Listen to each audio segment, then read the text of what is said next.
明月坊里，檀香与胭脂味混成一片，人群挤得像要把屋梁都顶塌。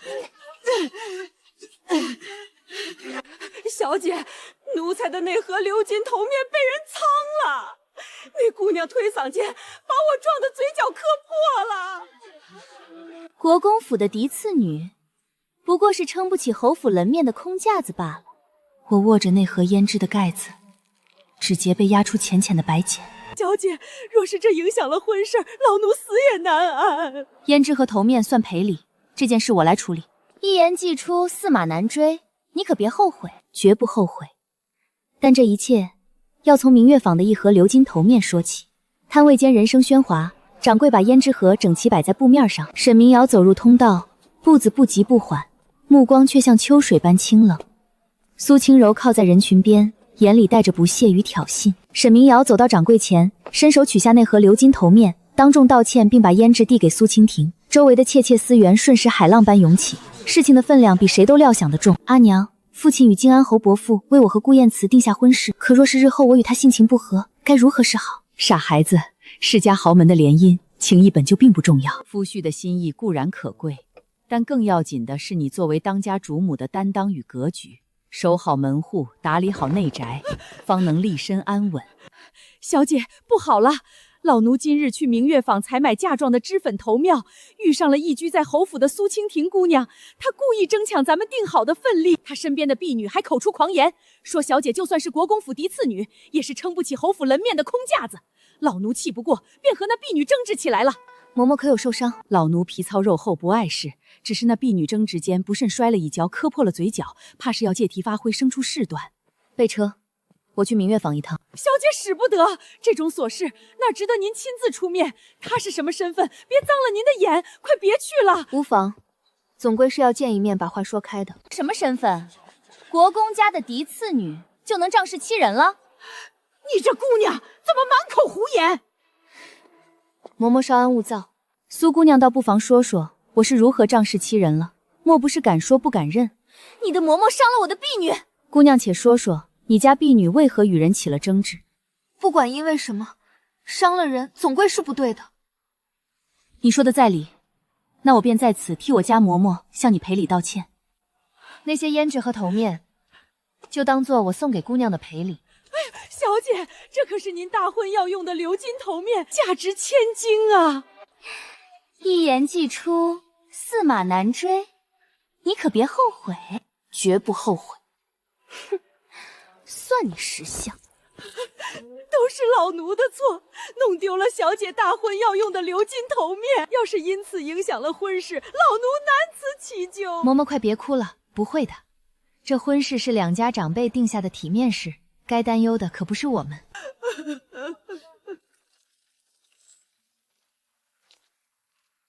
沈夫人、二小姐，今日之事实在是家门不幸，是我们管教无方。这是明月坊铺子的地契，算是我给明瑶添庄的一点心意。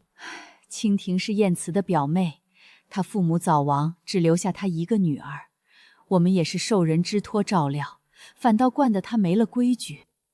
伯母、二小姐，我已经严厉警告过表妹了，今日之事全是她的过错。这份地契是我和母亲的一点心意，还请二小姐收下。成婚之后，我会将表妹安置在别院静养。家中规矩长幼有别，我敬重二小姐，绝不会让她逾越半分。既然是燕慈的表妹，便留在府里好生照看，等明瑶嫁过去后，替她寻一门妥当的亲事便是。只是我们两家都是有头有脸的人家，明瑶虽不是嫡长女，却也是正经嫡次女，旁人碰过的嫁妆头面，她怎能带着嫁人呢？伯母教训的是，我这就去为二小姐重新打造一副头面，必定比这副更加贵重华丽。好孩子，快起来吧。有劳侯爷费心。今日之事你做得很好，这明月坊的地契你收着。都是母亲教导有方。从3个月前开始，苏清婷就处处给我难堪，想逼我退婚，我一直按兵不动，今日才以退为进。再过些时日，父亲和顾老侯爷就要回京了，这门婚事是顾老侯爷一手促成的，要是出了半分差错，老侯爷定然不会轻饶他。再大的事端，也重不过你郑氏夫人的体面。日后你操持侯府上下，不能只盯着后宅的是非，你要守好侯府的家风，打理好田产账目，抚育好子嗣，这才是当家主母的根本。女儿明白，打理好内宅，安稳度日，才是当下最为重要的。明瑶，蜻蜓被母亲锁进祠堂，禁足反省，已经2日不肯好好吃饭了。你能不能替我去求求母亲，放她出来？夫君这是说的哪里话？你是我的夫君，你的事就是我的事。蜻蜓姑娘年纪小，性子娇，我知道她让我受了不少委屈，可年少时她曾救过你一命，你不能不管她，我都懂。我这就去替你求婆母，她看在我的面子上，会放她出来的。明瑶，你深明大义，是我之幸。多谢夫人出手相救。不必言谢，你只要在院子里安分守己，学好规矩就好。母亲，明瑶、蜻蜓从前也是官家小姐，识文断字的。侯府事务繁杂，明瑶一个人打理难免辛苦，不如让蜻蜓在一旁帮衬一二，也学学管家的本事。你是不是疯了？母亲，蜻蜓可是你的亲侄女，一个寄居府里的表姑娘，没名没分的，也配给主母帮忙？我留她在府里教养，已经是看在你的面子上了，你别得寸进尺。母亲息怒，夫君也是体恤我辛苦。既然夫君想让蜻蜓学学管家，更好府里正在筹备给下人裁制冬衣，我和母亲约好了，明日要去寺庙为边塞的阿兄祈福，斋戒半个月。这事正好交给蜻蜓去经手历练。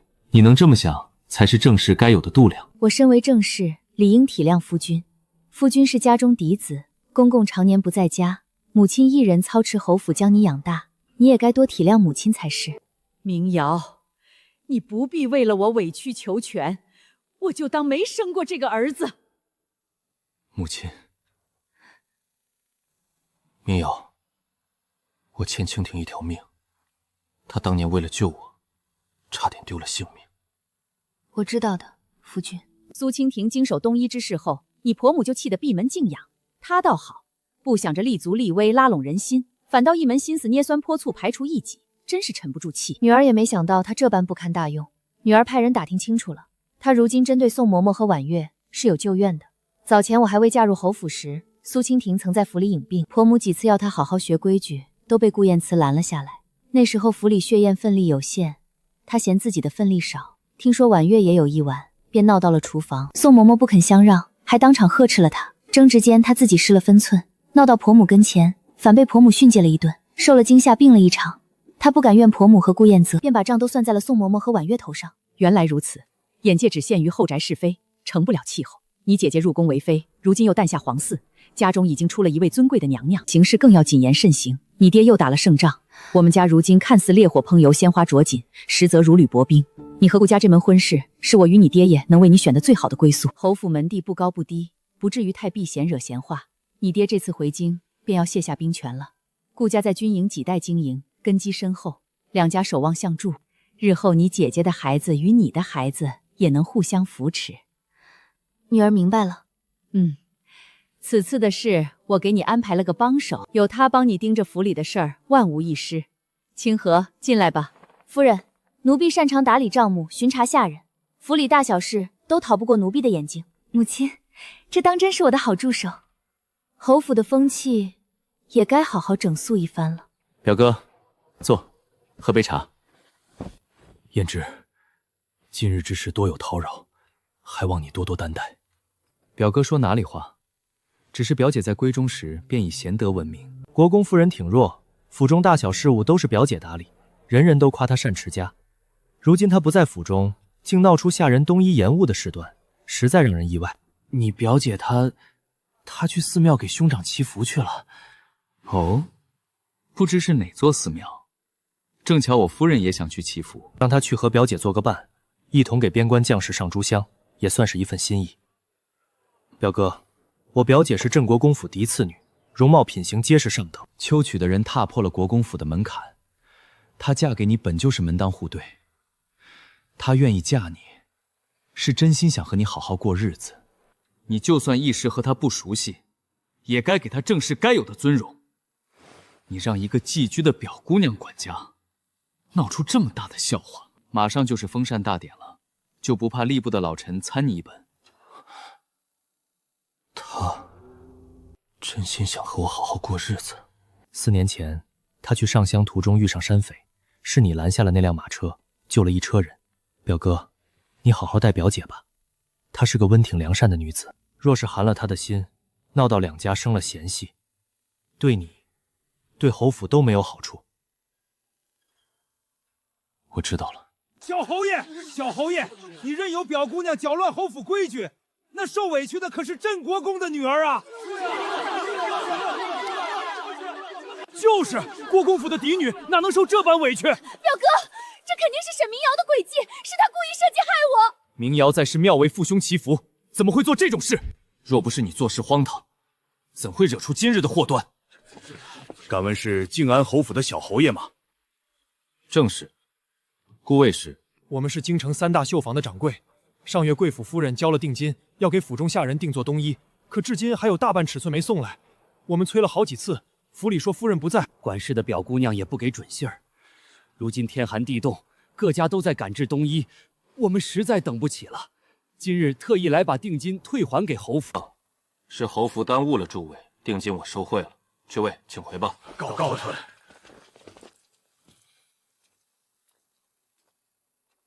这是怎么回事？为何赤着脚穿单衣缩在这里？回侯爷，她是今夏刚买进府的小厮，是个孤儿，只配了夏秋的衣裳，冬衣还没做出来。1个月，整整1个月。苏青晴，你到底在做什么？表哥，我一时忙忘了。夫人回来了。夫君，你怎么站在风口里，手都这样凉？快进去吧。阿姐给我写信，说你为了册封礼的事忙得脚不沾地，连睡觉都宿在礼部。我放心不下，就提前赶回来了。虽说给父兄祈福的时日还没到，可我想他们会理解的。毕竟夫君对我而言也很重要。明瑶，嬷嬷，去吩咐小厨房给夫君炖2盅热汤。为何是2盅？你下午还要去礼部当值，带1盅过去，放在炭上煨着，累了就能喝。宫殿那么大，供暖总不及府里，喝碗热汤也能驱驱寒。夫人细心。你是我的夫君，我自然要为你细心。明瑶，我走了。往日是我糊涂，偏信蜻蜓。她一个不懂规矩的表姑娘，哪懂高门大户的张木管家，平白惹出这么多丢脸的事。这件事是我不对，日后府中所有事务，你一人说了算，不必回复我。母亲也信得过你，你是我明媒正娶的夫人，府里上下没人敢不敬重你。夫君言重了，夫妻之间本就该互相扶持。沈明瑶，你耍阴招抢我的权！放肆！往日她便是这样无理对你的吗？无事的夫君，许是倾听姑娘一时气不过，不必与她计较。把表姑娘送回院子禁足1月，罚半年月钱，好好抄家规反省。表哥，你忘了吗？当年是我拼了命把你从雪地里救回来的，你现在为了他居然罚我！你算了，让她好好反省便是，别太苛责了。听夫人的。宋嬷嬷，你做事稳妥，能力又强，只做个厨房管事太屈才了。往后府里的事，还要你多帮我分忧。老奴谢夫人信任，定肝脑涂地以报夫人。小姐，苏蜻蜓那姑娘贼心不死，在外头散播流言，说您和侯爷至今不和，说您不得夫君敬重，现在京里都传遍了，实在难听。无妨，每日照旧给侯爷送汤便是。明瑶，府里的小厨房换人了吗？没有啊，怎么了夫君？哦，没什么，就是这几日的汤有些太咸了。我知道了，回头我便吩咐小厨房调整。侯爷，您有所不知，这几日的汤都是我们家夫人亲走炖的。您看这双手，燎的全是水泡。嬷嬷，你胡说什么？快别说了。你把手给我。不用了，夫君，一点小伤而已。都烫成这样了，还说小伤？你怎么这么傻？做了事情也不说。对不起，夫君，连这点小事都做不好。以后不许再这样了。我让人拿药膏来，我给你涂。好。侯爷，老夫人请您过去一趟。我知道了。明瑶，你先歇着，我去就回。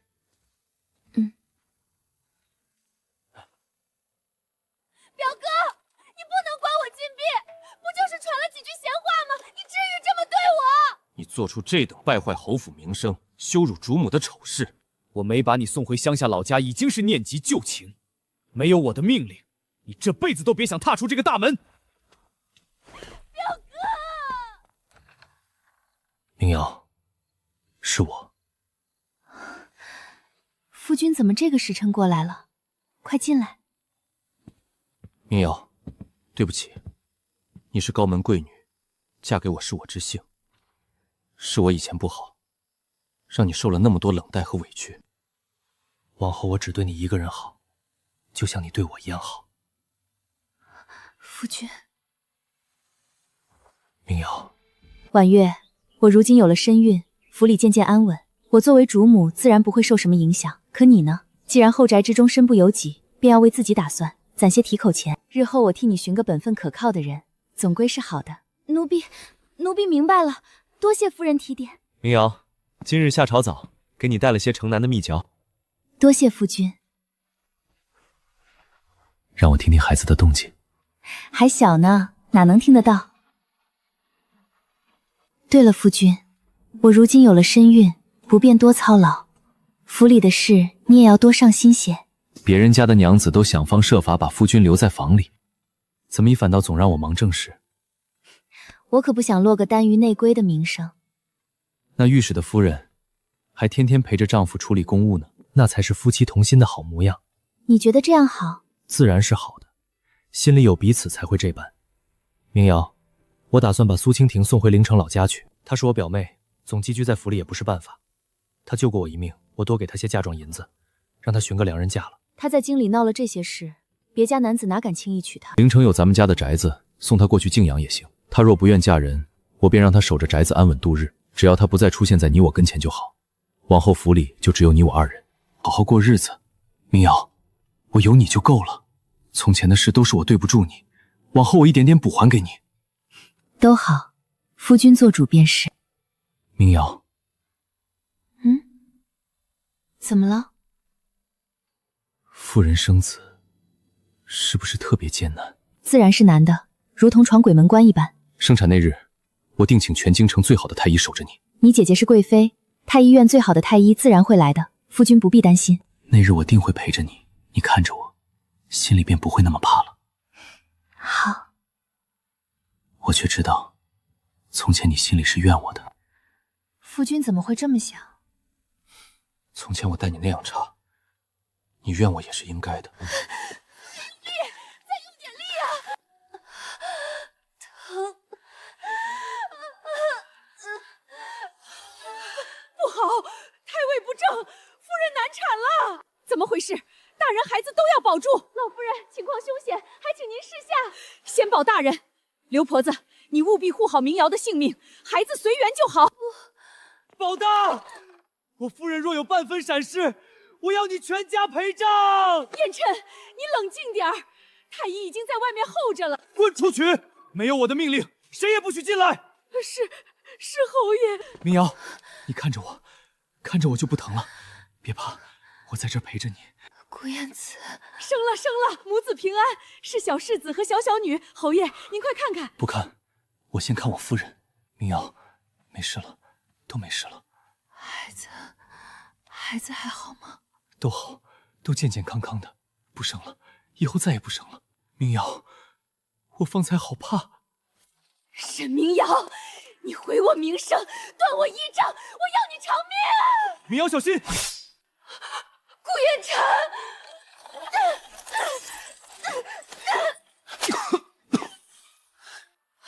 太医，快传太医！孽障！表哥，你居然让人抓我！把他拖下去，严加看管。明日便送回灵城，不得入京。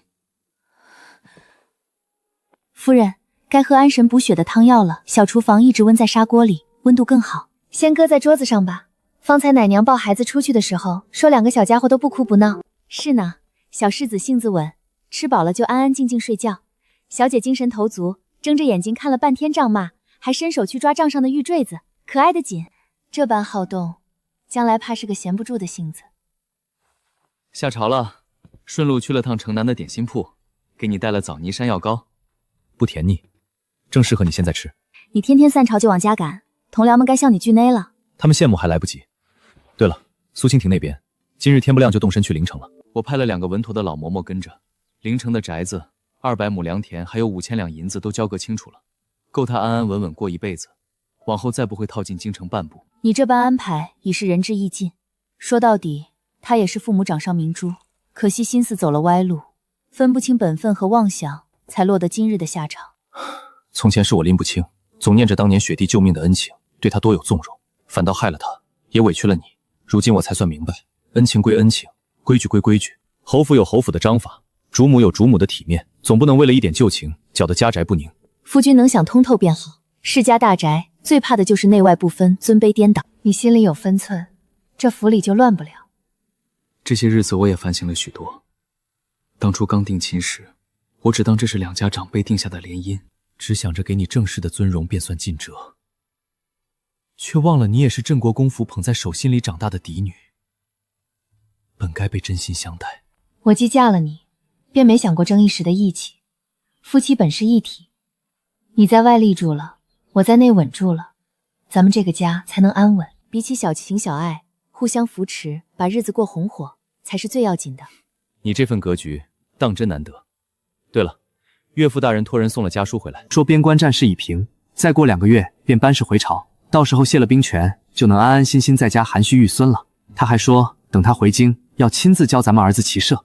真的，父亲能平安回来便好。这些年他在边关出生入死，也该歇歇了。等他回京，咱们带着孩子回国公府小住几日，也让父亲母亲好好瞧瞧外孙外孙女。那是自然。还有皇妃姐姐那边，宫里今日差人送了好些补品和孩子的长命错过来，说等你出了月子，便接你进宫续话。姐姐还说，你把侯府打理得井井有条，她在宫里也跟着安心。姐姐身在后宫，步步都要谨慎。我们做外臣的，守好本分，不惹是非，便是帮她了。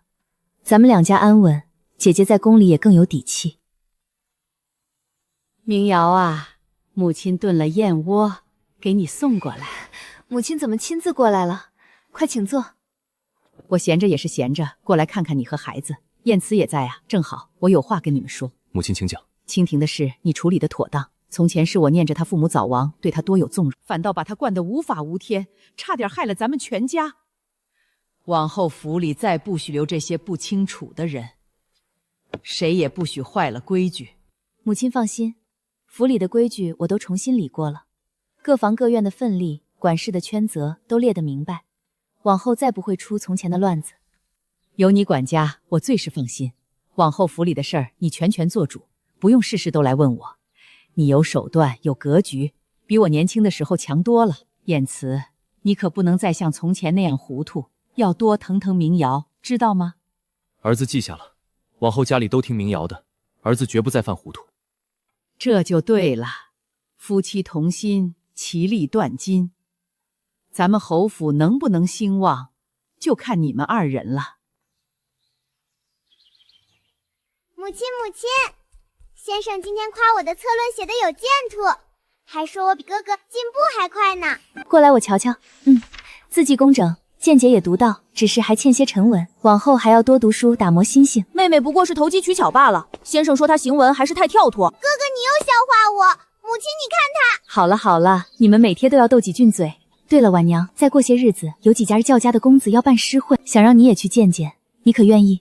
母亲，我听丫鬟们私下说，这就是相看，对不对？是不是就像当年你和父亲一样，长辈定下婚事？长辈只是替你们把把关，看看人品家世，最终合不合意，还是要看你们自己。可坊间都说，世家女子嫁人都是用来联姻换利益的，根本没有真心可言。傻孩子，门第匹配是基础，可日子过得好不好，从来都在人。当年我和你父亲定亲，确实是2家长辈的意思，可我们能走到今日这般心意互通，靠的不是婚约，是彼此的真心和担当。那要是嫁过去的人和我性情不合怎么办？夫妻之间哪有天生就完全合拍的？你敬他一分，他便让你一丈；你替他着想，他便护你周全。互相体谅，彼此坦诚，有问题说开，有难处同担，日子自然就慢慢和顺了。母亲说的是，前日父亲还教导我，男子立誓，一要忠君报国，二要护妻守家。若是连自己的正妻都护不住，不敬重，便是再大的本事，也算不上大丈夫。你父亲能这般教你，便是真的长进了。老远就听见你们说我什么呢？说父亲是顶顶好的大丈夫。就你嘴甜。明瑶，这是我今日从库房翻出来的一只羊里玉簪，成色极好，你戴着肯定好看。好好的，怎么想起送我这个？再过几日便是我们成婚6周年的日子，总该给你备份礼物。这些年你为这个家操劳良多，我都记在心里。夫妻之间说这些便见外了。对了，昨日宋嬷嬷来回，说今年城歪庄子的收成比去年多了3成，佃户们都感念府里前年灾年免租的恩情，今年都主动按时交租，没有一户拖欠。我想着留足府里的存粮，剩下的一半送去义仓，一半在城门口施粥，也算是给孩子们积点福德。你做主便好，这些年你把内宅打理得井井有条，外头的田书生意也蒸蒸日上。母亲常说，娶到你是我这辈最大的福气。夫君在外操劳国事，立身扬名，我在内打理家宅，抚育儿女，本就是分内之事。咱们各司其职，互相扶持，这个家才能越来越好。瞧瞧，一转眼孩子们都长这么大了，世子沉稳懂事，小姐灵动可爱，都是你教的好。母亲过奖了，孩子们懂事也是托了家里的福气。当你刚嫁过来的时候，我还总放心不下，怕你受委屈，怕你压不住侯府的场面。如今看燕时待你一心一意，府里上下归心，我这颗心总算是彻底放下了。起初也确实有过不少磕绊，可夫妻相处哪有一帆风顺的？遇事不钻牛角尖，守住本心和底线，多体谅对方的难处，日子慢慢就顺了。你能有这份心性，比什么都强。咱们这样的人家，女子最忌目光短浅，整日困在后宅，只会消磨志气。你有格局，有手段，不惹事也绝不怕事，既能守住正室的体面，也能顾全大局。这才是当家主母该有的样子。你姐姐在宫里也是这个道理，不争一时气气，守好本分和尊荣，方能走得长远。女儿一直记着母亲的教诲，当初苏蜻蜓处处挑衅，我若当场和她撕破脸，反倒失了国公府嫡女的身份，落个善妒的名声。以退为进，让她自己暴露短处，旁人自然看得清是非曲直，沉得住气，方能成大事。不过你也要记住，得饶人处且饶人，凡事留一线余地，既是给别人生路，也是给自己积德。女儿明白，所以此次夫君安排苏蜻蜓去临城，给她留足了体面和安身的本钱。燕慈这孩子如今是越来越成熟稳重了，男人总有懵懂糊涂的时候，你不吵不闹，用道理和真心引导他，比撒泼抱怨有用得多。这也是夫妻相处的智慧。夫妻本是同林鸟，一荣俱荣，一损俱损。他好，我和孩子们才好。侯府安稳，我们才有依靠。与其争一时之气，不如同心协力，把日子过好。风有些凉了，怎么不多穿件衣裳？看着孩子们玩得高兴，便忘了时辰。在想什么？方才看你望着孩子们出神。在想当年定亲的时候，我问母亲，若是日后和你性情不合该怎么办？母亲说，世家连心，情谊并不重要，守好门户，打理好内宅，方能立身安稳。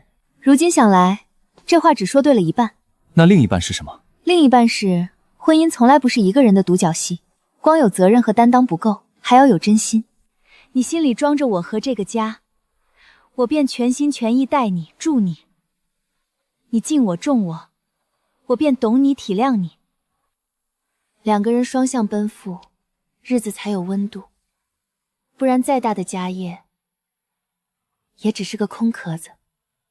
你说的对，从前我总觉得给你正室夫人的尊容便是尽了丈夫的本分，后来才明白，尊容是做给外人看的，真心实意的疼惜和尊重才是给妻子。往后孩子们长大了，儿子要教他明是非，有担当，敬妻护家；女儿要教他有格局，懂自爱，不依附，不将就。要让他们知道，好的婚姻从来不是一个人的委曲求全，而是两个人的互相扶持，彼此成就。都听你的，往后的日子还长，咱们陪着孩子们长大，看着他们成家立业，就这么安安稳稳、和和美美的过下去，比什么都强。母亲，快过来呀！哥哥摘了好多石榴。走，看看去，别让孩子们摔着。慢些走，台阶滑。民谣，怎么了？这辈子能娶到你，是我顾燕最大的幸运。